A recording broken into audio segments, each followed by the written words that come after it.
하나님 아버지, 오늘도 강단 꽃꽂이를 섬기는 김가인 학생이 있습니다. 하나님 귀한 딸을 사랑해 주셔서 몸된 교회에서 또한 귀한 악기로 섬길 수 있도록 은혜를 베풀어 주심도 감사합니다. 하나님 딸을 사랑해 주시고 늘 건강할 수 있도록 도와주시옵시고, 공부하는 중에 있습니다. 그의 꿈이 이루어질 수 있도록 지혜와 총명도 더하여 주시고, 아버지며 믿음으로 승리할 수 있도록 늘 함께하여 주시옵소서. 그가 바라고 소원하는 일들을 걸어갈 때마다 하나님께서 시온의 대로가 열릴 수 있도록 복에 복을 더하여 주시옵소서. 하나님, 이 시간 말씀 듣겠습니다. 말씀으로 우리의 심령에 영적인 기억이 일어나게 하여 주시고 회복이 일어나게 하여 주시옵시고 은혜가 충만할 수 있도록 도와주시옵소서. 예수님의 이름으로 기도합나이다. 아멘. 믿음이 작은 자들은 제목으로 말씀을 전하겠습니다. 지금 2026년 북미 월드컵이 미국, 캐나다 그리고 멕시코에서 진행되어지고 있습니다. 이제 막바지에 4강전이 이제 오늘 오전에 끝이 나고 다음 주 주일날 결승전을 남겨둡니다. 우리나라가 예선에서 탈락해서 32강에 들어가지를 못했습니다. 그래서 홍명보 감독이 엄청난 비난과 욕을 얻어먹고 현지에서 감독직을 사임한다고 발표를 하고 조용하게 귀국을 하는 사태까지 벌어졌습니다. 근데 이번 월드컵에서 돌풍을 일으킨 나라가 있습니다. 카보 베르데라는 나라입니다. 카보 베르데. 나라 이름도 어렵습니다. 처음 들어보는 이름, 세계인들이 다 처음 들어보는 그런 이름. 우리가 세계사를 공부했습니다. 근데 카르데 뭐예요? 카보 베르데. 들어보지도 보지도 못한 그런 나라입니다. 인터넷에 들어가서 카보 베르데를 치면 이름이 안 나옵니다. 확대를 해야 됩니다. 짝짝짝짝 높여가지고 확대를 하면 저 아프리카 모로코 밑에 저쪽 바다 가운데 조그만한 아프리카 대륙 서쪽 끝 베르데 곳 앞바다에 자리를 잡고 있습니다. 인구가 50만 명이라고 합니다. 우리 울산의 반도 안 되는 겁니다. 면적이 우리나라 20분의 1 정도 된다 그러면, 이 카보베르데는 월드컵에 처음 출전을 했습니다. 전혀 출전이라 그럽니다.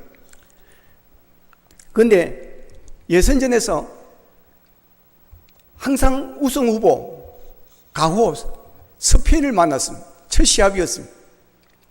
동등한 게임을 했습니다. 지지를 않았습니다.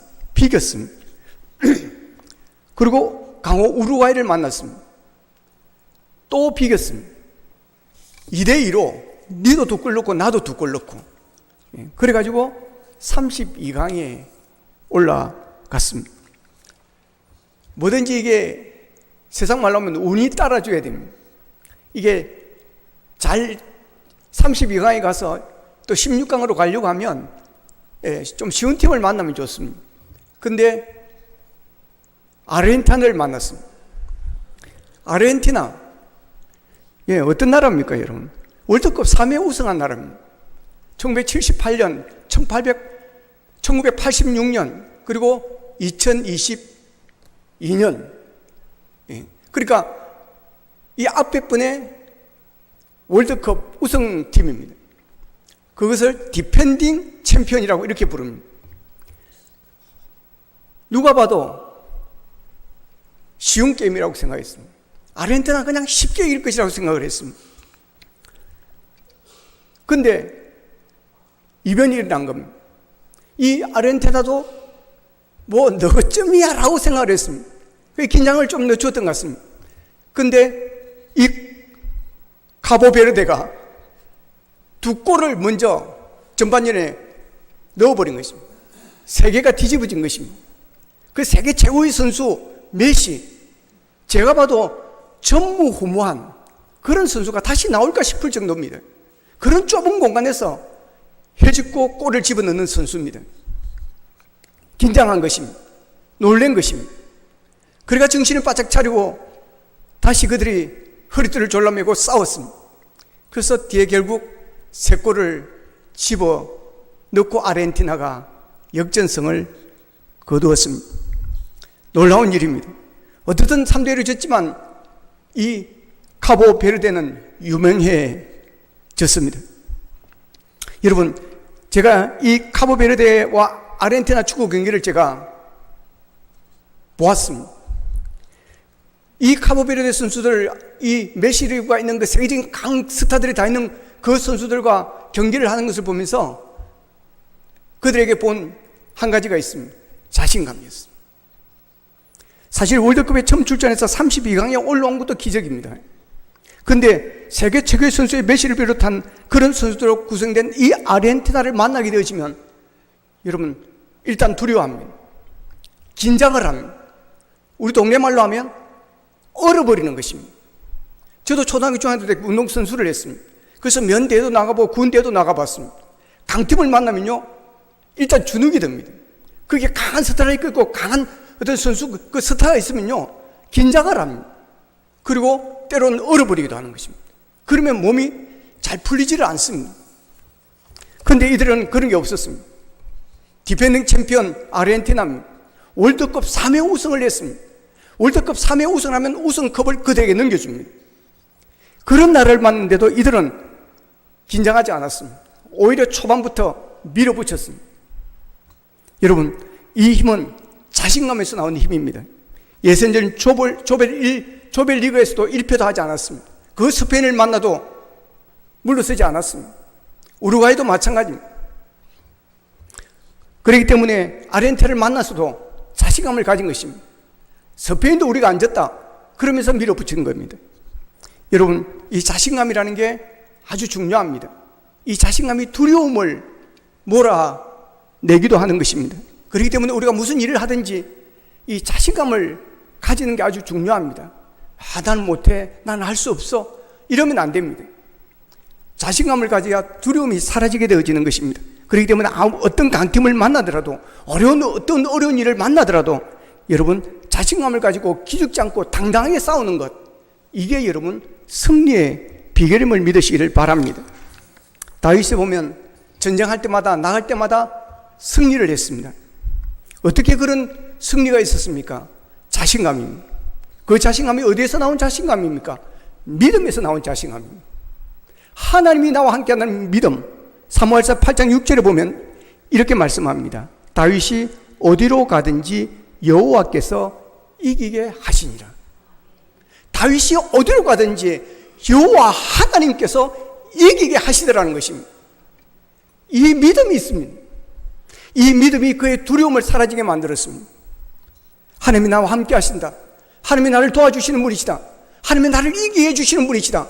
이 믿음에서 다윗은 자신감, 그래서 두려움이 사라진 것입니다. 그래서 골리앗 앞에서도 그는 당당했습니다. 두려워하지 않았습니다. 결국 다윗의 하나님에 대한 절대적 믿음이 자신감을 가지고 두려움을 이기게 만들어 주었다는 것입니다. 자, 오늘 본문에 보면 예수님이 가버나움에서 한동안 머물다가 이제 건너편으로 가는 배에 올라탔습니다. 근데 배가 좀 가다가 큰 풍랑을 만나버린 것입니다. 큰 파도가 막 몰아치면서 배 물이 잠기게 되어지는, 그래서 침몰 위기에 놓이는 그런 순간이 되어졌습니다. 근데 예수님은 주무시고 계신다는 겁니다. 잠을 자고 계셨습니다. 본문 25절에 보면 제자들은 주무시고 계시는 예수님을 다급하게 깨웁니다. 그러면서 그럽니다. 주여 구원하옵소서, 우리가 죽게 되어 있나이다. 주님 살려주십시오, 우리가 빠져 죽게 되었습니다. 그러자 본문 26절에서 예수님께서 일어나시면서 제자들에게 그럽니다. 어찌하여 무서워하느냐, 믿음이 적은 자들아. 어찌하여 무서워하느냐, 믿음이 적은 자들아. 예수님은 제자들이 겁이 많다고 나무라지 않았습니다. 믿음이 적음을 지적하였습니다. 믿음이 아직도 그거밖에 안 되느냐는 것입니다. 믿음은 성장해야 합니다. 처음 예수님을 만나고 처음 교회 다닐 때 그 신앙 상태에 머물러 있으면 안 됩니다. 하나님의 말씀을 배우면서 성장해야 합니다.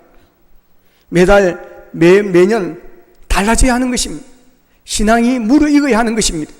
말씀에 따라 사는 훈련을 계속하면서 강한 영적 군사가 되어져야 합니다. 물론 우리는 작은 믿음이라고 누구도 얕잡아 봐서는 안 됩니다. 마태복음 17장 20절에 보면 예수님께서 이렇게 말씀하십니다. 같이 읽겠습니다. 시작. 이르시되 너희 믿음이 작은 까닭이라.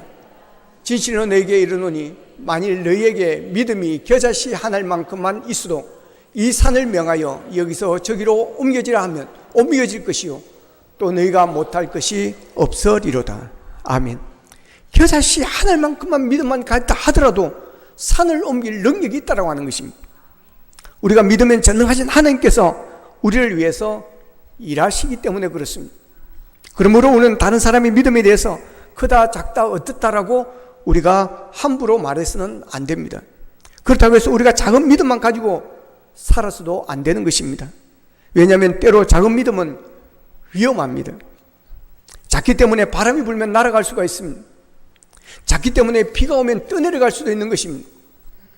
작은 믿음은 크고 견고한 믿음보다 흔들리고 날아가고 썰려가고 평안을 잃어버리기 쉽기 때문에 작은 믿음에 만족해서는 안 되는 것입니다.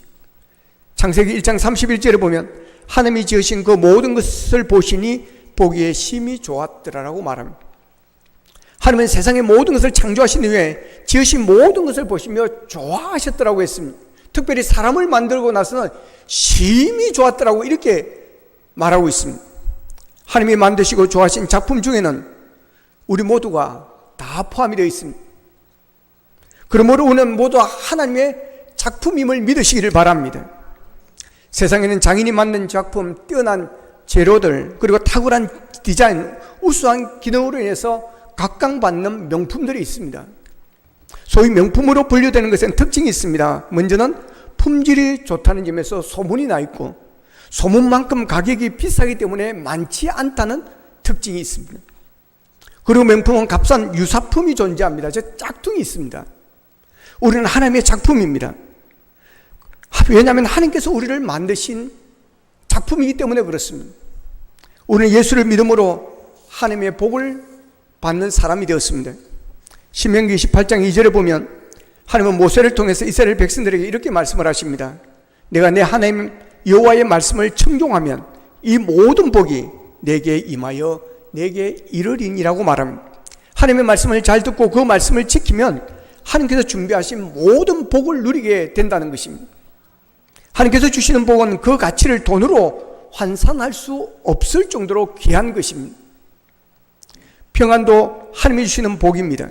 요한복음 14장 27절에서 예수님은 이렇게 말씀하십니다. 평안을 너에게 끼쳐놓으니 곧 나의 평안을 너희에게 주노라. 내가 너희에게 주는 것은 세상이 주는 것과 같지 아니하니라고 말합니다.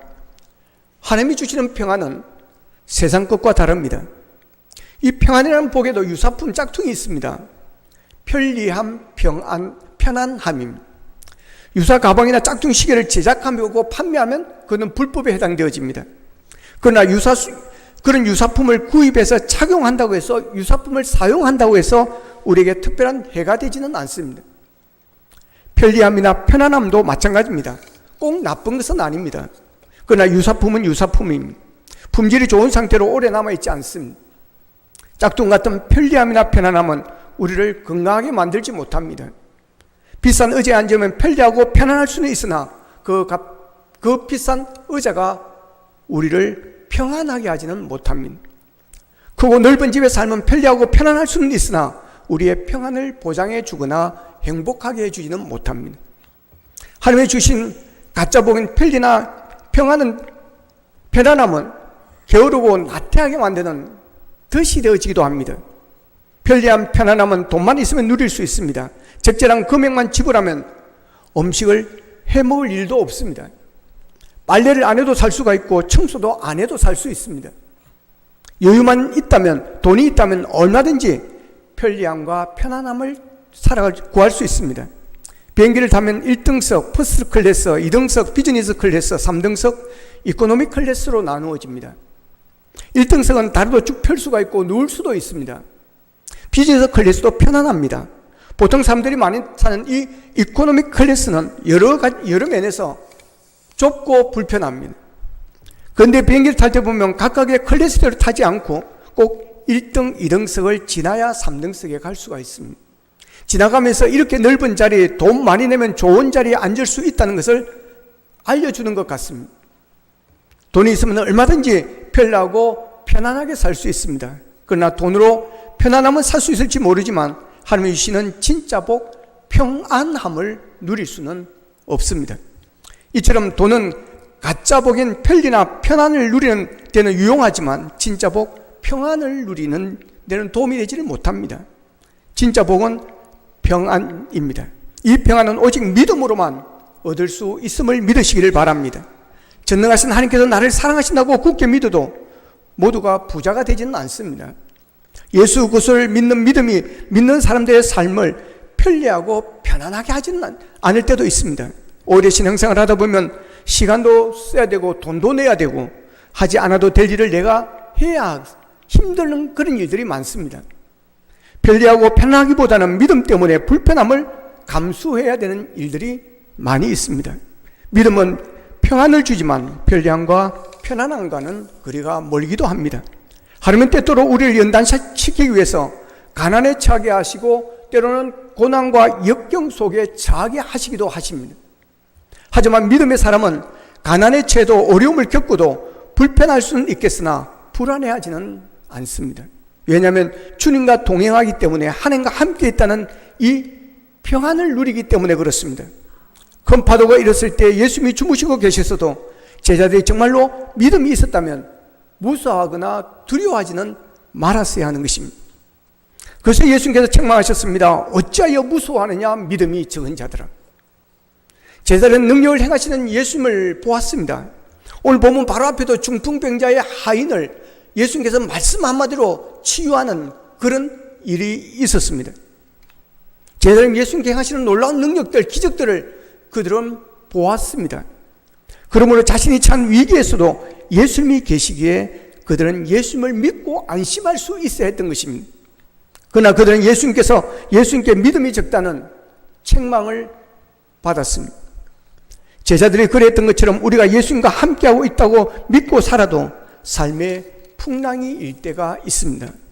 이 세상에는 끊임없이 풍랑이 일어나는 그런 바다입니다. 고요하고 잔잔할 때도 많지만 때로는 엄청나게 큰 풍랑이 일어날 때가 많습니다. 큰 풍랑이 나면 괴롭고 고통스럽습니다. 반갑지 않습니다. 그러나 우리 인생에서 풍랑은 어느 날 갑자기 찾아옵니다. 신호등 앞에서 신호를 기다리는데 뒤에서 갑자기 들이받으면서 교통사고를 당하는 풍랑을 만나기도 합니다. 건강하던 아내가 건강하던 남편이 어느 날 갑자기 못설병에 걸리는 풍랑을 만나기도 합니다. 안정된 직장에서 인정받던 남편이 회사가 부도가 나는 바람에 하루아침에 실업자가 되는 그런 풍랑을 만나기도 합니다. 공부를 잘하던 말 잘 듣던 자녀가 어느 날 못된 친구를 만나서 삐뚤어지게 나가는 그런 풍랑을 만날 때가 있습니다. 풍랑은 누구에게나 어디서나 있습니다. 풍랑이 없는 안전지대는 이 세상 어디에도 없습니다. 이 땅에 사는 동안 우리는 크든지 작든지 항상 풍랑을 만나게 되어 있습니다. 그런 상황을 만나 어쩔 줄 몰라 쩔쩔매고 있을 때 예수님은 나의 문제를 해결해 주지 않으시고 주무시는 것처럼 침묵할 때가 있습니다. 그래서 이해가 안 된다고 할 수도 있습니다. 그럴 때 우리도 오늘 본문의 풍랑을 만나 우리가 죽게 되었다고 주님을 원망하고 불안해하는 제자들처럼 그렇게 행할 때가 있습니다. 그런 우리의 모습을 보시고 주님은 어찌하여 무서워하느냐 믿음이 적은 자들아라고 우리에게 책망하실 것입니다. 예수님께서는 풍랑 앞에 선 우리의 문제는 풍랑이 문제가 아니라 믿음의 문제라고 하는 것입니다. 결국 풍랑을 이길 수 있는 힘은 믿음이라는 것입니다. 믿음은 풍랑 중에서도 두려워하지 않고 평안을 누릴 수 있다고 하는 것입니다. 제자들은 강한 풍랑으로 인해서 두려워하고 불안해한 것이 아닙니다. 믿음이 없어서 우리가 죽게 되었다고, 왜 우리를 돌보시지 않는다고 두려워하며 주님을 원망했습니다. 제자들이 없었던 그 믿음이 무엇입니까? 예수님이 그 풍랑을 해결해 주실 것이라는 믿음입니다. 그 배 안에 풍랑을 해결하실 전능하신 주님이 함께하고 있다는 사실을 그들은 잊어버렸다는 것입니다. 어찌하여 무수하느냐 믿음이 적은 자들아, 왜 그렇게 호들갑을 떠고 있느냐, 내가 이 배 안에 지금 있지 않느냐라는 것입니다. 내가 자고 있으면 너희들도 그냥 편안하게 자면 된다는 것입니다. 나를 보라는 것입니다. 풍랑을 보고 두려워서 우리가 죽게 되었다고 호들갑 떠지 말고 나를 보라고 하는 것입니다. 믿음을 가지라는 것입니다. 풍랑은 내가 알아서 해결한다는 것입니다. 나에게 그 문제는 맡기라고 하는 것입니다. 누가 지금 배를 타고 건너편으로 가자고 한 것입니까? 주님께서 그러신 것입니다. 그렇다면 그 책임이 누구에게 있는 것입니까? 주님에게 있는 것입니다.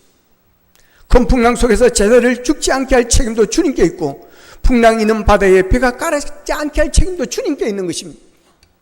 그리고 저쪽으로 건너가자고 한 것이 주님이시기에 저쪽으로 건너가게 하실 분도 주님이신 것입니다.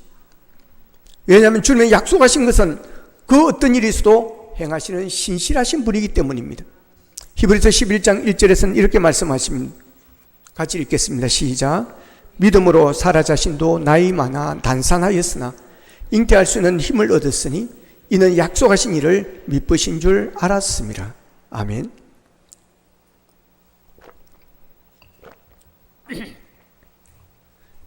이는 약속하신 일을 미쁘신 줄 알았습니다.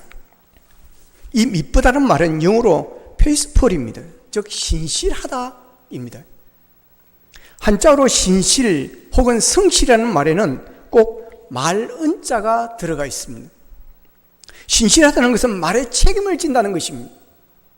하나님은 말에 책임을 지시는 분이십니다. 사람은 약속을 쉽게 어기지만 하나님은 약속을 어기시는 적이 없습니다. 풍랑을 만난 제자들은 큰 광풍을 불고 풍랑에 의해 그들의 탐배가 침몰 위기에 빠지다 누가 이 항해를 시작했는지를 그들은 잊고 있었습니다. 만약 주님이 말씀하셔서 시작한 항해라는 사실을 그들이 기억하고 있었다면 그들은 주님을 먼저 찾았을 것입니다. 오히려 아무리 거친 풍랑이 일어난다 할지라도 바다 건너편으로 가라고 하는 그 지방까지 주님이 인도하실 것이라는 것을 그들은 믿었을 것입니다.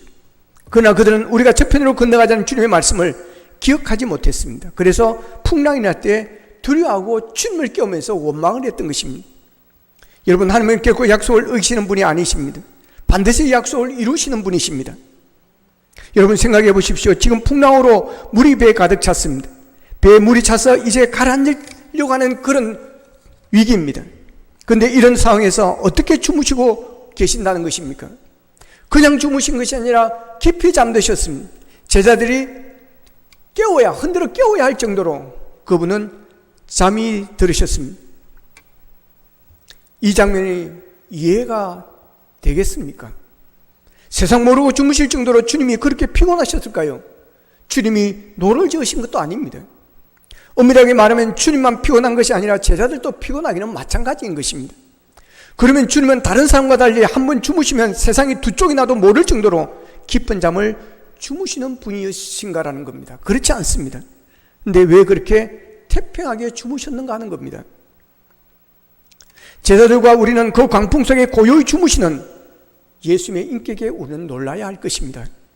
비바람 가운데서 편히 쉬시고 주무시는 예수님의 그 믿음 속에 우리가 놀라야 한다는 것입니다. 신구약 성경에서 주님께서, 하나님께서 주무신다는 기록은 전혀 없습니다. 예수님께서 주무신다는 기록도 없습니다. 이 사건에만 있습니다. 물론 인성을 가진 예수님도 밤이 되면 주무셨습니다.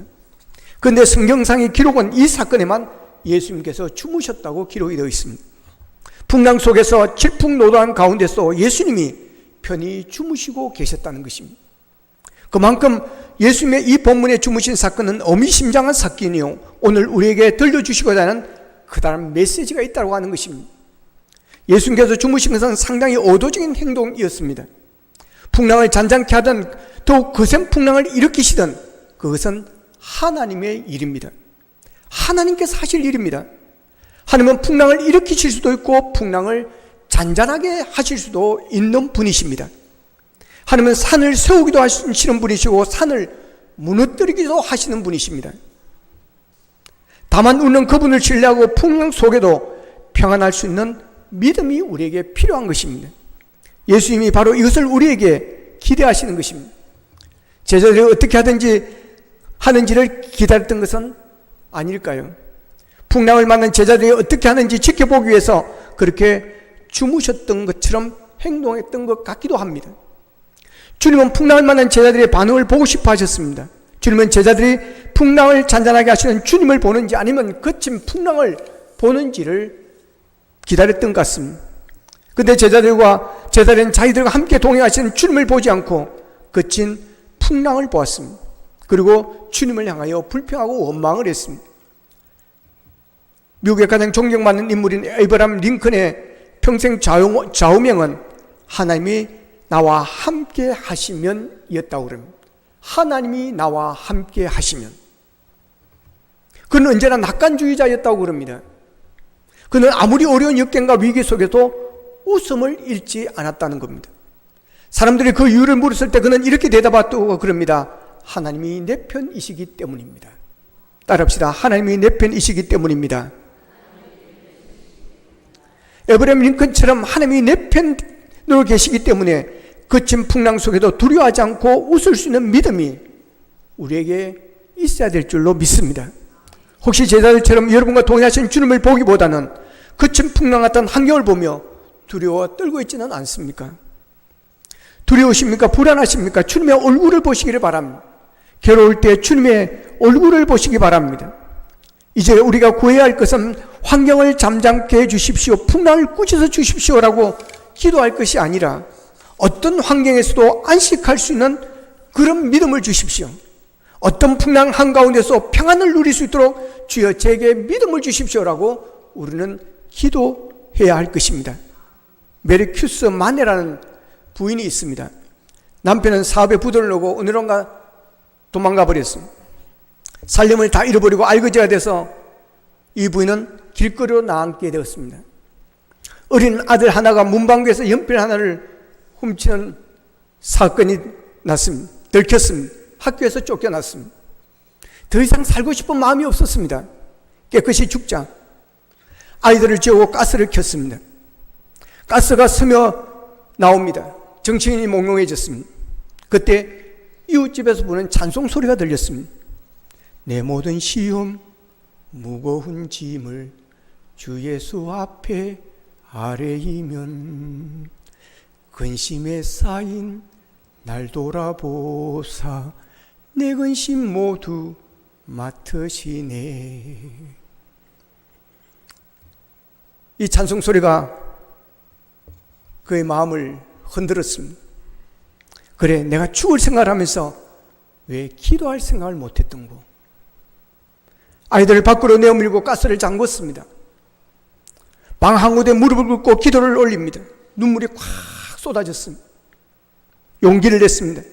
시골에 내려가 빈집을 하나 사고 새롭게 살림을 꾸리기 시작했습니다. 훗날 자녀들도 모두 잘 자라서 성공을 했습니다. 그의 자서전적인 글 근심이여 안녕이라는 책에서 마지막 결론으로 이렇게 글을 쓰고 있습니다. 죽을 수 있는 용기를 가진 자들이여 하나님 앞에 기도할 수 있는 용기로 바꾸십시오. 100번 탄식보다 한 번의 기도가 당신에게 기적을 가져다 줄 것이요 100번의 절망보다 한 번의 믿음이 당신의 운명을 바꾸어 줄 것이요. 여러분 다시 한번 들으시기를 바랍니다. 죽을 수 있는 용기를 가진 자들이여 하나님 앞에 기도할 수 있는 용기로 바꾸어 보십시오. 100년의 탄식보다 100번의 탄식보다 한 번의 기도가 당신의 기적을 가져다 줄 것이요 100번의 절명보다 한 번의 믿음이 당신의 운명을 바꾸어 줄 것이요. 이런 풍랑 가운데 우리가 가져야 할 것은 바로 이런 믿음, 이런 신앙입니다. 믿음은 풍랑을 바라보는 것이 아니라 풍랑 중에도 주님을 바라보는 것입니다. 여러분 두려우십니까? 불안하십니까? 괴로울 때 주님의 얼굴을 보시기를 바랍니다. 주님의 얼굴이 평안하시거든 여러분 평안하시기를 바랍니다. 주님이 아무 일이 없다고 말씀하시면 아무 일도 일어나지 않을 줄로 믿으시기를 바랍니다. 예수님은 마침내 풍랑을 꾸짖어 잔잔케 하셨습니다. 예수님은 이 땅에 오신 하나님이십니다. 자연을 다스리신 하나님이십니다. 그분은 천지의 창조주이십니다. 이 자연과 역사의 운행자이십니다. 그러므로 바람도 바다도 그분께 순종하는 겁니다. 그분은 역사의 심판주이십니다. 여러분의 삶에 풍랑이 일어날 때 풍랑을 보지 말고 여러분과 동행하시는 주님을 믿음으로 보시기를 바랍니다. 그러면 풍랑으로 인하여 두려움에 사로잡혀서 주님을 원망하지 않을 것입니다.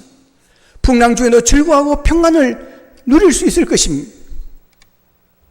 살아계신 주, 나의 참된 소망, 걱정 근심 전혀 없네. 사랑의 주, 내 갈 길 인도하니 내 모든 삶의 기쁨 늘 충만하네. 할렐루야. 여러분, 살아계신 주님을 믿으시기를 바랍니다. 그분을 의지하시기를 바랍니다. 그분은 언제나 여러분과 함께 하실 것입니다. 그러나 침묵하실 때가 있습니다. 풍랑이 칠 때 제자들이 무서워할 때 주무셨던 예수님처럼 우리들은 다급해 죽겠는데 해결이 안 돼서 눈물을 흘리고 무서워 벌벌 뜨는데 예수님은 계신 듯 안 계시는 듯 주무시는 듯 우리 곁에 계시지 않는다는 느낌이 들 때가 있습니다. 그럼에도 불구하고 오는 믿음으로 편안을 선언해야 할 것입니다. 주님이 우리에게 함께 하시고 그분이 우리의 문제를 해결할 것이라는 이 믿음이 여러분의 두려움을 이겨내게 만들어 주실 줄로 믿습니다. 요한복음 16장 33절에서 예수님은 이렇게 선포하십니다. 같이 읽겠습니다. 시작. 이것을 너희에게 이르는 것은 너희로 내 안에서 평안을 누리게 하려 합니다. 세상에서 너희가 환난을 당하나 담대하라. 내가 세상을 이겼노라. 시편 3편 5절입니다. 다윗은 이렇게 노래합니다. 같이 읽겠습니다. 내가 누워 자고 깨었으니 여호와께서 나를 붙드심이로다. 아멘.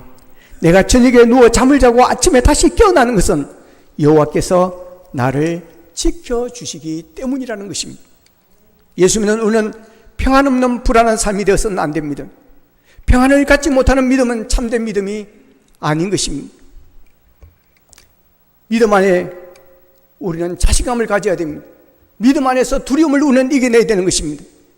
삶의 조건은 능력하지 못할지라도 전능하신 하나님이 살아계심으로 인해서 내 삶의 주인 되시는 예수님으로 인하여 풍랑 중에서도 평안의 복을 누리는 믿음의 주인공이 되시기를 주님의 이름으로 축복합니다. 기도하겠습니다. 말씀부터 우리 함께 기도하기를 원합니다. 어찌하여 두려워하느냐 믿음이 적은 자들아. 하나님 아버지, 믿음이 없어 두려워하였습니다. 믿음이 없어 걱정을 너무 많이 했습니다. 믿음이 없어 너무 염려를 많이 했습니다. 하나님, 믿음이 없어 인생의 풍랑을 만날 때마다 두려워하였습니다. 불안해하였습니다. 겁이 많았습니다. 하나님, 우리에게 믿음을 주십시오. 아버지 하나님이여, 우리에게 큰 믿음을 주십시오. 주님이 나와 함께 하신다는 믿음을 가지기를 원합니다. 하나님께서 나를 사랑하시고 나를 지켜주시고 나와 함께 하신다는 믿음이 있기를 원합니다. 우리의 인생의 풍랑을 잠재우실 분도 주님이심을 믿기를 원합니다. 모든 것이 하나님의 손안에 있음을 믿기를 원합니다. 창조주 하나님을 믿기를 원합니다. 그 믿음으로 자신감을 가지게 하여 주시고 그 믿음으로 두려움을 이기게 하여 주시고 세상 풍랑 가운데서 주님 주시는 참된 평안을 누릴 수 있도록 도와주셔서 주님 안에서 주님이 가라 하신 곳으로 우리가 갈 수 있도록 도와주시옵소서. 다 같이 기도드리겠습니다. 자비신 아버지 하나님, 감사하고 감사합니다. 아버지 하나님, 풍랑 만난 제자들이 믿음이 없어 두려워 떨었습니다. 어찌하여 두려워하느냐 믿음이 없는 자들아, 믿음이 적은 자들아, 주님 말씀하셨습니다. 아버지 하나님, 오늘 이 말씀을 우리가 듣습니다. 나에게 주시는 말씀으로 듣습니다. 하나님, 믿음이 없어 두려워했습니다. 믿음이 없어 염려했습니다. 믿음이 없어 했습니다. 하나님 아버지, 우리가 풍랑을 보았습니다. 이제는 고개를 돌려 주님을 보게 하여 주옵소서. 주님이 함께 계심을 믿게 하여 주시옵소서. 하나님이 우리와 함께 하시고 하나님이 우리를 인도하심을 믿게 하여 주시옵소서. 그래야 아버지 하나님, 풍랑 중에도 고요함을 누리게 하여 주시고 평안함을 누리게 하여 주시옵시고 환난 중에도 찬송하며 나아가는 우리의 믿음이 될 수 있도록 도와주시옵소서. 하나님, 분노할 만한 제자들을 향해서 왜 그렇게 두려워하느냐, 믿음이 적은 자들아. 아버지 하나님, 오늘 그 말씀을 나의 말씀으로 봤습니다. 믿음이 없어 두려워하였고, 믿음이 없어 걱정했고, 믿음이 없어 두려워하였습니다. 예수님의 함께 계심을 이제는 믿기를 원합니다. 풍랑을 보지 않고 예수님을 바라보기를 원합니다. 풍랑을 잠재우실 주님 하나님을 의지하고 모든 것을 맡기고 주님과 함께하는 우리의 삶이 되어지기를 원합니다. 아버지 하나님의 믿음으로 말미암아 두려움에서 자유할 수 있도록 도와주시고, 믿음의 자신감을 가질 수 있도록 도와주시기를 원합니다. 그래요, 풍랑 중에도 찬송할 수 있게 하여 주시고, 풍랑 중에 기도할 수 있게 하여 주시고, 풍랑 중에도 기뻐할 수 있도록 도와주시옵소서. 예수님의 이름으로 기도하옵나이다. 아멘.